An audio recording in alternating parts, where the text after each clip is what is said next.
ก็คือภาพความเสียหายค่ะภายในโรงเรียนเหล่าคาหมู่ที่ 4 ตำบลน้ำจั่นอำเภอเซกาจังหวัดบึงกาฬจากพายุฤดูร้อนโดยพบอาคารไม้2 ชั้นที่กำลังปรับปรุงหลังคามุงด้วยสังกะสีถูกแรงลมพัดลอยไปตกอยู่ใกล้กับบ้านพักครูค่ะห่างจากอาคารเรียนประมาณ20 เมตรอุปกรณ์การเรียนเปียกฝนได้รับความเสียหายเล็กน้อยส่วนความเสียหายเบื้องต้นค่ะก็คาดว่าไม่เกิน 500,000 บาทด้วยกันค่ะนอกจากนี้ค่ะพายุฤดูร้อนก็ยังสร้างความเสียหายกับบ้านเรือนประชาชนอีก2 หมู่บ้านด้วยกันก็คือหมู่ที่ 1บ้านน้ำจั่นและหมู่ที่ 4บ้านเหล่าคามประมาณ10 หลังคาเรือนด้วยกันและป้อมตำรวจชุมชนอีก1 หลัง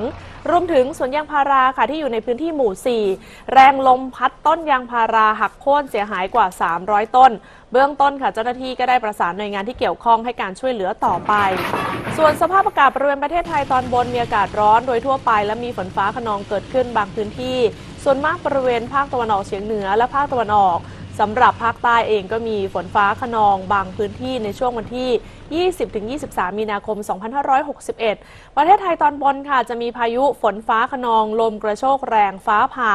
กับมีลูกเห็บตกบางพื้นที่โดยเริ่มในภาคตะวันออกเฉียงเหนือและภาคตะวันออกในวันที่ 20 มีนาคม